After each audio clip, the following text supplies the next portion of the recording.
he mentioned that the All-Star game on Sunday is going to Toronto. Yeah. That again confirms our talk about packaging. Exactly. You know, you cannot do sports without proper packaging. I've always said it. It is the responsibility of those, you know, who are in charge of sports to package it to the highest of standards. Look at the Super Bowl. Look at the attention it attracts. Look Generate at the money, $2 million from selling popcorn. Exactly. Popcorn. Look at the fight between Mayweather and I can't remember. You know, Manny Pacquiao. Manny Pacquiao. You look at the amount of private jets, you know, that were packed, you know, at that venue that day. So sports is entertainment. That's right. You must package it to the very best of standards. That's right. That's what is lacking here.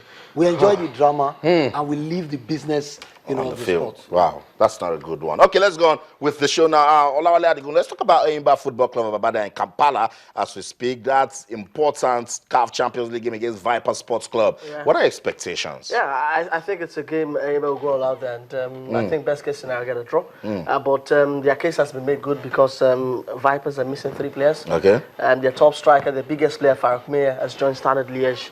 That's one player that has gotten the club plenty of money in terms of transfer. I hope we can always look at that as an example. A couple of players are also missing for them. And Enyimba should take advantage. There's no fault though for Enyimba. But how important is it these days? Was it even a top player for them last season? No, so they can always get past that one. But I think that what when there's no fun, someone is wondering who would do the business for them. See, they've got a whole lot of players going forward. I think that in players like the players like Bartolome Benebu, they just signed. They've got players going forward. I don't think they've got issues with that. But I think that again, Uganda will be based on what they have defensively. Yeah. They've got another top defender they just got in. Ike, thank God, is in there. That makes it, thank God, and Udoji. Yeah, that is some solid, that's some solid partnership at the back in there. And they've brought in Theophilus Afeloi, and there's Femi Thomas already in there. Two top goalkeepers. They need to now to manage those guys. So how to juggle it together. Brought in Dario Ojo.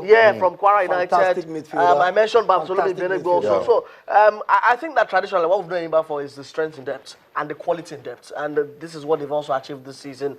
And also a big squad is needed for the competitions. That's right. They want to consolidate on the home front, and they also want to make giant strides in the CAF Champions League. Just to let you know, the Enyimba Football Club are the defending champions of the Nigeria Professional Football League. And Omar, this morning we spoke to our guy in Kampala, which you watch. He says those guys are already playing mind games, delaying the itinerary for Enyimba and doing all sorts that will distract the team. I think history can do this for Enyimba. Absolutely, Enyimba is one of the biggest teams on the continent of Africa. You know, the Champions League was elusive to Nigeria for a long time. Enyimba broke that jinx, won it back to back, and like Wale said, they've got the experience as far as continental football is concerned. You can always call on Enyimba, and they've strengthened their squad. You know, you mentioned players like Dario Ojo, who scored 7 goals last season for Kwara United from the midfield position.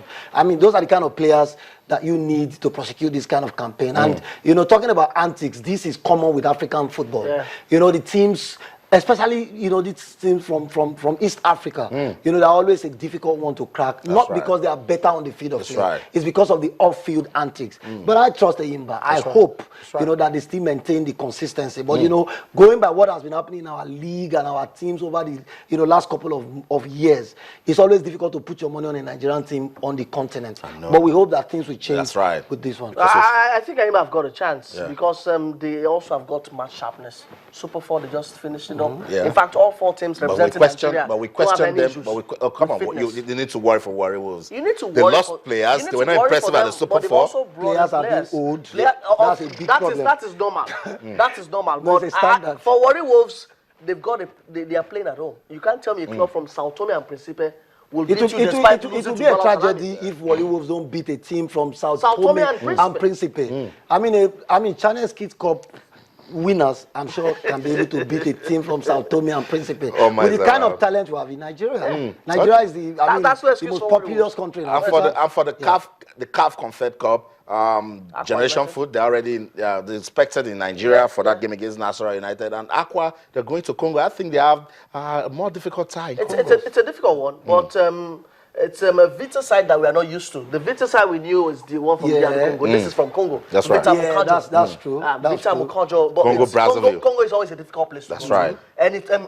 And when they hear Nigeria, they just so things tight. Aqua United need to be up for it. They've got a coach who knows his audience. That's right. They've brought on, a couple of players who won't get by. Say that again. A lot of players. But a draw can be a good result. But for National United, they need to be careful. They play in a place that they are not so adjusted to. They play in Abuja. Generation Foot are giant killers in Senegal. They won the cup against I think Casa Sport. I mean the final. Their second division side.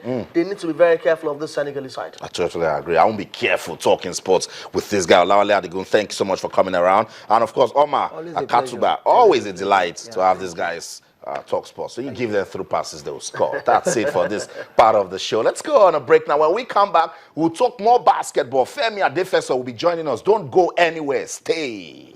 Okay, we've talked about table tennis. We've talked about boxing. We talked about basketball. We talked about football. Now, tennis just gone by at the World Indoor Championships. It's always an action-packed total sports. Let's talk some more basketball now. Femi Adefeso joins us. Femi, you've been away for only God knows. Where have you been? Just a couple of weeks.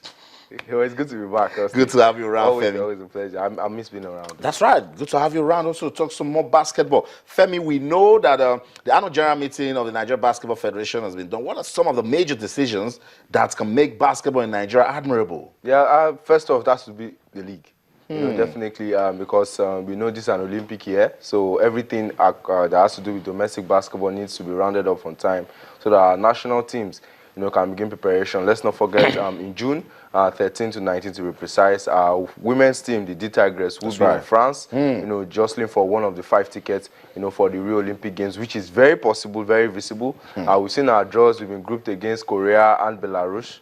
And we have a couple of players that are playing the domestic league. But they are ranked better than Nigeria. You sound so confident. Yes, I think rankings for basketball really doesn't play too much. For the women? Yes, I think we have a big chance because of the fact that we have some very good quality players that are playing all over the world. Adora Elon is doing superbly well, in Spain. She's playing so well in the Madu as well, going to Serbia, doing great things. Sarah Ogoki as well, also in Spain. That's true. We have another girl too. Who is in Italy. Her name skips my memory now. I remember Favor Ogoka, also in Italy, in Parma, doing so well for ourselves. We have a lot of players doing very well, and a couple more who didn't even make the team now, are jostling to be a part because of the chance of being in the Olympic Games. We can go to France and win the team. It's not a problem with you analysts. You come here and you give us crazy analysis and let us feel comfortable. We'll go to sleep, wake up, and we are sad. But I believe in this. We need to prepare. That's why our domestic league needs to be rounded off quickly.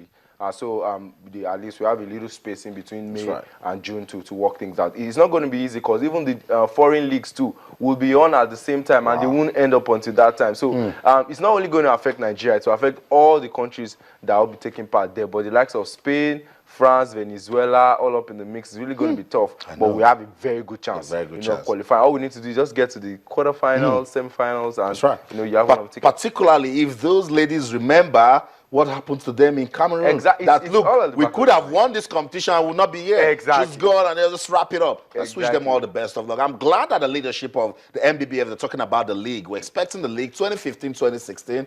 What's the update? Yes, as you can see on the screen there, part of the decision is that the women's league should kick off or jump off, beg your pardon. This is basketball. That's right. In February 28th, while the men's league should start March 11th. I think that would be good too. That's right. If we can start pretty early. Other decisions too regarding the hosting, of the phases. We know our female league is divided into 3 phases. Right. The first phase, the second phase, and the playoffs. And usually Abuja hosts the first phase and Lagos hosts the final phase. But the 3 will open this year. Any state, or team that wants to host thinks that their facility is big enough and they can go ahead, to host the event, either the first phase, or the second phase. Others are also that clubs are allowed to register a maximum of 3 foreign-based players. Now, this is improving the stakes. A lot of foreigners.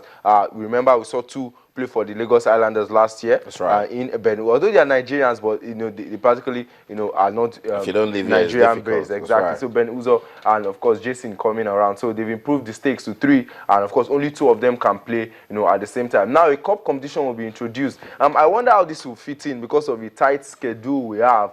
but it's going to be the President's Cup, and it's going to involve geopolitical zones, just like the FA Cup, in football. It was said last year it didn't work, but we hope at this time around it works out pretty well for basketball in Nigeria. Others include, of course, the girls who did very well at the under-16 African Championship, with 9 girls getting to the finals. They earned a ticket to the World Championship in Spain in July, and of course preparation is almost underway. I spoke with Coach Adeka Daudu, and he said they are even facilitating a way that the under-16 team will actually be a part of the Women's League as a form of preparation. Which I think is fantastic. So they will be busy. They go ahead, so they keep playing games, and of course they'll be playing tougher opposition, and that will help them out. Also, the national 3-on-3 will also commence, because now the World Championship is being set up. So it's about time that we start a national 3-on-3 championship. Maybe we take it from state to state or from zones, and then we get one team that will represent. Everybody yes, because the 3-on-3 basketball is the moving trend now. It's already in the Youth Olympics. It's been fought for to be in the main Olympics.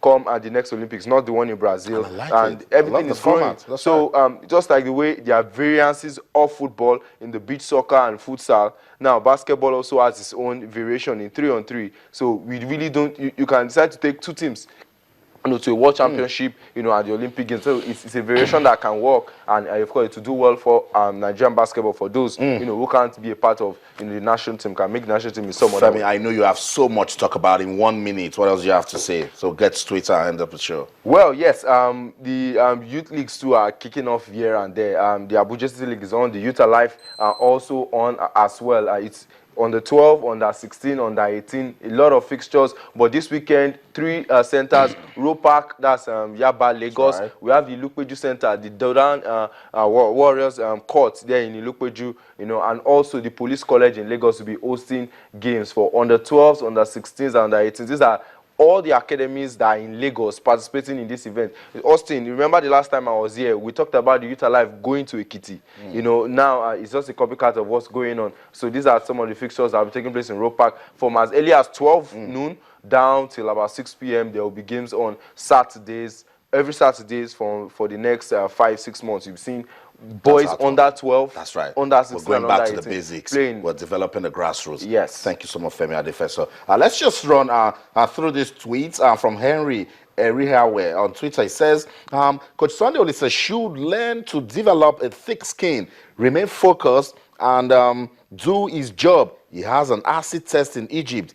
He fails, he goes. That's right. It's time for us to go. Thanks so much, Femi Adefeso, for coming around. Always a pleasure to be here, and I'm glad to be back. I want to say also thank you to all the Sports Tonight fans. That's right. Who've been sending their messages, being away from the show. I really missed you guys, and thank you so much. So don't go anywhere again. No, thank you so much. Welcome. Okay, so that's it. Femi Adefeso showing love to basketball fans, showing love right here on Sports Tonight. Just to also let you know that wherever you're watching us, we appreciate you also. When we leave the studio, you can keep talking to us on Twitter. We're channels_sports. Keep sending us your questions, comments, suggestions. We love it when we read from you, and on Facebook.